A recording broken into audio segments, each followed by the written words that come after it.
Hello dear all, welcome to our channel Smart Indian Model School. Smart Indian Model School present Smart Indian EduFun classes. EduFun online classes includes course studies of playgroup to class 12, emotional and communication skills, happiness classes and DIY activities. Hello dear students, I am your SST teacher Swati Rajput. Hello students, today we will study class 10 civics chapter 1 power sharing. जैसे कि student हमें हमारे chapter के name से ही idea हो जाता है कि यहाँ पर हम पावर को शेयर करने के बारे में बात कर रहे हैं और वही पावर शेयरिंग हम इस चैप्टर में पढ़ेंगे. So let's start student. देखिए स्टूडेंट, हम इस चैप्टर में पहले 2 डिफरेंट कंट्रीज़ की केस स्टडीज़ के बारे में पढ़ेंगे, जिसमें एक है बेल्जियम और दूसरी है श्रीलंका. स्टार्ट करते हैं बेल्जियम की केस स्टडी से. देखिए स्टूडेंट, जो बेल्जियम है वो यूरोप की एक कंट्री है और इसकी कैपिटल है ब्रुसेल्स. बेल्जियम जो है वो यूरोप का एक छोटा सा देश है और अगर हम इसका एरिया देखें तो जो हमारा हरियाणा स्टेट है ये उससे भी छोटा है. और इसका जो बॉर्डर है वो फ्रांस, नीदरलैंड, जर्मनी और लग्जमबर्ग लगा हुआ है. यहाँ की टोटल पॉपुलेशन का जो 59% है वो लोग यहाँ पर डच स्पीकर हैं. इट मीन्स वो डच बोलते हैं और फ्लेमिश रीजन में रहते हैं, यानी कि जो बेल्जियम का नॉर्थ पार्ट है वहाँ पर रहते हैं. और 40% लोग फ्रेंच स्पीकर्स हैं जो फ्रेंच बोलते हैं और साउथ पार्ट में रहते हैं. इस रीजन को वेलोनिया कहते हैं. और बाकी के बचे 1% लोग जर्मनी बोलते हैं. अब स्टूडेंट, हम बेल्जियम की अगर कैपिटल की बात करें जो कि ब्रुसेल्स है, तो वहाँ की जो टोटल पॉपुलेशन है, वहाँ के जो 80% लोग हैं वो फ्रेंच स्पीकर हैं, यानी कि फ्रेंच बोलते हैं, और जो 20% लोग हैं वो डच बोलते हैं. तो इससे स्टूडेंट्स हम समझ सकते हैं कि जो कंट्री में जो मेजॉरिटिज़म है वो डच स्पीकर्स का है, क्योंकि वहाँ पर डच बोलने वाले ज़्यादा हैं. और अगर हम कैपिटल को देखें तो वहाँ पर फ्रेंच स्पीकर्स की मेजॉरिटी है, क्योंकि वहाँ पर फ्रेंच बोलने वाले लोग ज़्यादा हैं.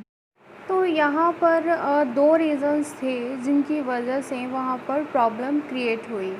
ठीक है, तो अब जानते हैं कि ऐसे कौन से वो रीज़न्स थे जिनसे बेल्जियम में जो है वो टेंशन हुई. तो फर्स्ट रीज़न यहाँ पर जो था वो था जो फ्रेंच थे, जो फ्रेंच कम्युनिटी थी was relatively rich and powerful. यानी कि जो फ्रेंच स्पीकर्स थे वो बहुत ज़्यादा रिच थे और सारी पावर्स उन्हीं के पास थी. और जो डच लोग थे उनको इतने बेनिफिट्स नहीं मिल पाते थे जितने बेनिफिट्स फ्रेंच लोगों को मिलते थे. तो इसी रीज़न से जो डच लोग थे वो काफ़ी नाराज़ थे और इसी के चलते 1950 और 1960 के बीच में जो फ्रेंच और डच थे उनकी कम्युनिटीज़ के बीच में जो तनाव था वो बढ़ने लगा. अब हम सेकंड रीज़न की बात करते हैं. देखिए स्टूडेंट, जो डच कम्युनिटी थी वो कंट्री में तो मेजॉरिटी में थे, यानी कि कंट्री में उनकी संख्या ज़्यादा थी. बट वहीं अगर हम कैपिटल की बात करें, यानी कि ब्रुसेल्स की बात करें, तो वहाँ पर डच जो थे वो माइनॉरिटी में थे. और इन दोनों ही कम्युनिटीज़ में काफ़ी ज़्यादा कल्चरल और रिलीजनल डिफरेंस थे. तो इन्हें अपना प्रॉब्लम सॉल्व करने के लिए अपने कॉन्स्टिट्यूशन को कई बार चेंज करना पड़ा और फाइनली इन्होंने अपनी प्रॉब्लम का सलूशन निकाल लिया. स्टूडेंट्स, इन्होंने कुछ रूल सेट किए जिन्हें दोनों ही कम्युनिटी को फॉलो करने थे. फर्स्ट रूल जो इन्होंने बनाया दोनों ही कम्युनिटीज़ को ध्यान में रखकर, कि जो सेंट्रल गवर्नमेंट थी, तो सेंट्रल गवर्नमेंट में इन्होंने आधे डच स्पीकर्स और आधे फ्रेंच स्पीकर्स मिनिस्टर्स रखे। मतलब ओवरऑल जितने भी मिनिस्टर्स थे सेंट्रल गवर्नमेंट में, उसमें से आधे डच स्पीकर्स थे जो डच बोलते थे और आधे फ्रेंच स्पीकर्स थे। रूल 2 जो इन्होंने बनाया वो था जो भी स्पेशल लॉज होंगे उन्हें दोनों ही कम्युनिटीज़ को पास करना होगा। अगर कोई भी कम्युनिटी उसको लॉ को पास करने से डिनाई करती है तो वो लॉ पास नहीं होगा। थर्ड रूल जो इन्होंने बनाया वो ये कि जो बहुत सारी सेंट्रल गवर्नमेंट्स की पावर्स थी वो इन्होंने स्टेट गवर्नमेंट्स को सौंप दी।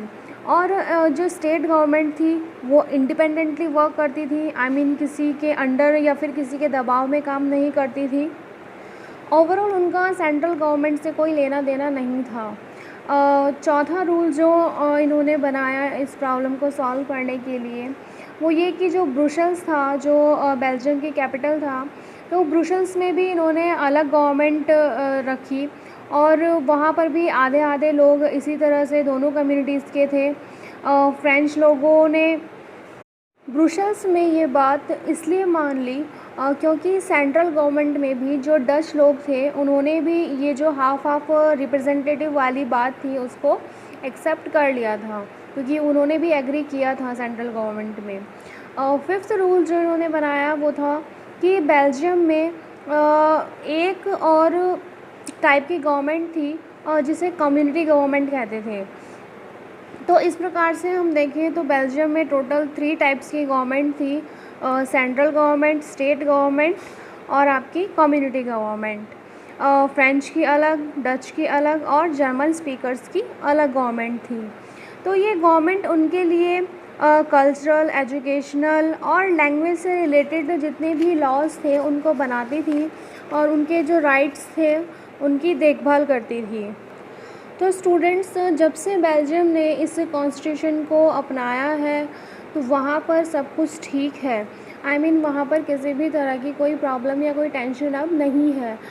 देखिए स्टूडेंट, ऐसा करना इसलिए ज़रूरी था कि अगर आप किसी कंट्री में शांति चाहते हैं और वहाँ रहने वाले सभी लोगों के बीच में यूनिटी चाहते हैं तो आपको सभी को इम्पोर्टेंस देनी होगी, चाहे कोई मेजॉरिटी में हो चाहे कोई माइनॉरिटी में हो।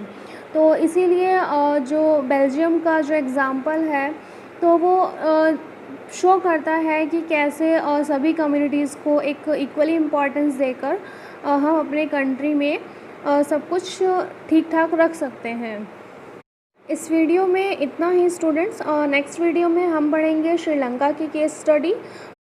Thank you for watching. Notification प्राप्त करने के लिए कृपया बेल बटन दबाएं और चैनल सब्सक्राइब करना ना भूलें। Please subscribe our channel of Edufun classes. Thank you for watching.